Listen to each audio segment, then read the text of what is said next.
This is a great tropical fruit that you don't hear about too often.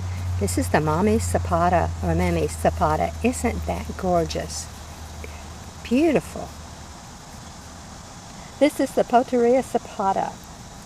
Hardiness zones are 9 through 11.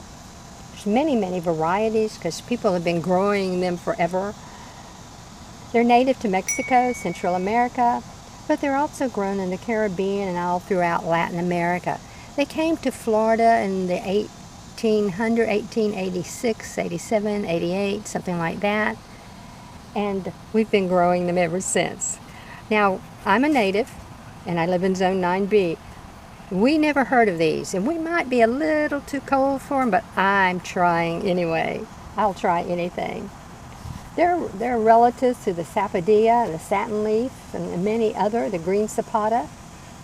They can reach over 40 feet tall, the trees, and they produce a lot. They're pollinated mainly by honeybees and other insects, and it can produce hundreds of fruit when mature. So hey, if you live in a planting zone that can support it, it would certainly be worth the try, wouldn't it?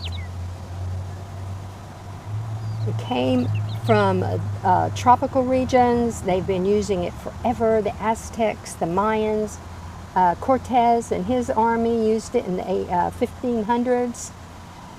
Just a wonderful, wonderful fruit. Lots of edible properties. The flesh can be frozen. It can be eaten like ice cream, mixed in with ice creams on salads. You can make sauces and chutneys and anything like that. Frozen fruit bars, glazes, sauces, jams, marmalades, flavoring in desserts, cakes, tarts, pies. I mean, and the list just goes on and on and on. They're a very sweet, creamy fruit. Lots of nutritional benefits, lots of medicinal benefits, so if you want to look into that. When I grow or see a fruit like this that I'm not used to, my first thought isn't, I wonder how it tastes. My first thought is, I wonder what the seed looks like. I wonder if I can germinate that seed. I wonder if I can plant it. And I wonder if I can grow it and get some of my own fruit. That's what I think. So, a month or so back, I got a couple of sapotas. And I read up on them because, you know, I had never seen them before. And they said to crush the seed, really hard seed, big seed, to crush it in between two boards. I didn't. I just soaked mine overnight, and look at what I got. In 2 weeks, I had little sapotas. Well, kind of big sapotas. Isn't that nice? And one really neat thing, you know, you always hear, oh, well, it won't come true to seed, won't come true to seed. We'll talk about that in more detail later. But look at this one.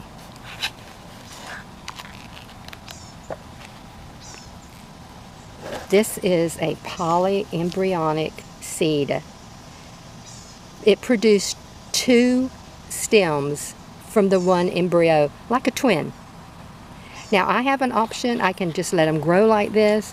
I can take the weaker one and cut it off so that more of the energy goes to this, the stronger one. So it's up to you. But isn't that neat? And again, we'll visit the difference in monoembryonic and polyembryonic later. Really interesting subject. It's not real deep, especially when I talk about it. Okay, so I'm going to cut this fruit. It has a big seed in it. It can usually just have 1 seed, but sometimes it can have up to 4. Now, I saved the shell from the seeds. They're very, very hard.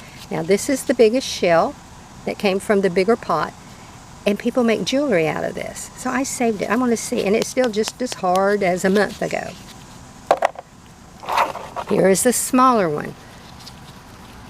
But this is how the size of the seeds. And some of the seeds are lots bigger than this, from what I understand. So let's cut this and see what our seed looks like and see what the flesh looks like. I'm going to cut it around because I don't want to nick the seed if I can help it.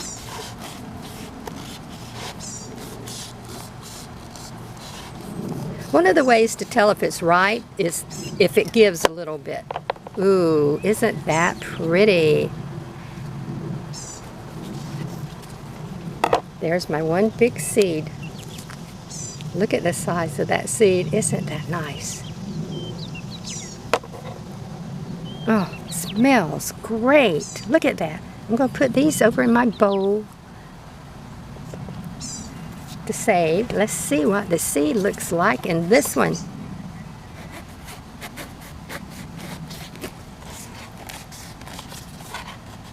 Another way to tell if they're ripe, from what I've read, if you scratch, oops, these are really ripe, but if you scratch the top a little bit and you see that nice, pretty orange color.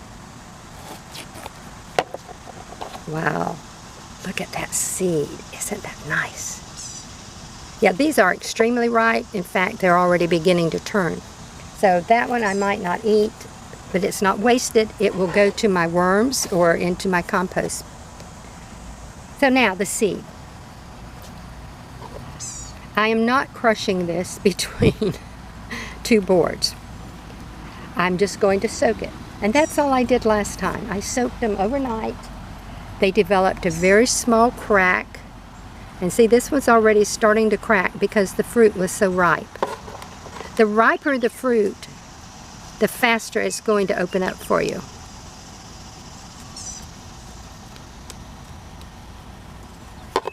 So that might not have been a crack. That might just be the coloring coming off the seed interior. Now I think it is a little crack. Cool. Okay, so these are going to soak overnight.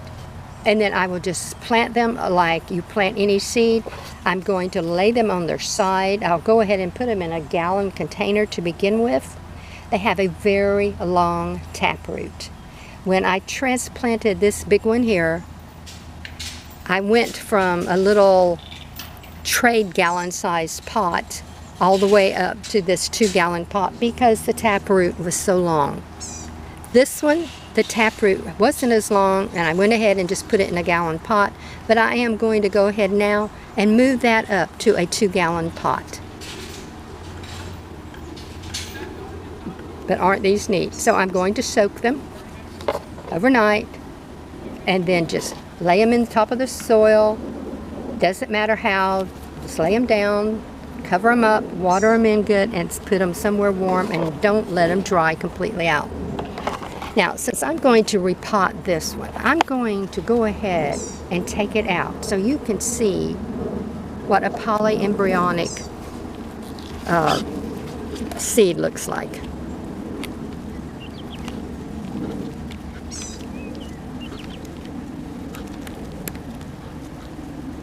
Okay. We have the casings from around the embryo. I don't know the official name for them. But you see you have 2 stems coming up and 2 separate roots going down.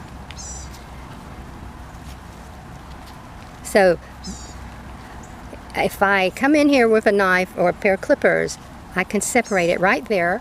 I will have a completely separate plant. And I will probably do that since I do have it out very carefully. Okay. There. Now I have 2 completely separate plants, very healthy, that I can plant up. So not only do you get 2 plants, the really good thing about polyembryonic, it's going to be true to the mother plant. That's right, polyembryonic will be true to the mother plant. So isn't that neat? But that's how easy it is to separate them out. Another thing about the seeds, if you're going to try and grow these yourself, the seeds are what they call recalcitrant, which simply means they do not hold their viability very long. So in fact, you want to plant them almost by the time they come out of the fruit, if you can. So these will be, my seeds will be planted tomorrow. Now you have a couple of days with most tropical fruit that are recalcitrant, but go ahead and plant them as soon as you can. And I do suggest soaking them, or you're going to have to crack them some way. They will eventually germinate. But as gardeners, we want to hurry the process a little bit, so we're going to help it along by either soaking it or cracking it open a little bit, nicking it a little bit. So I'm going to soak because I know it works.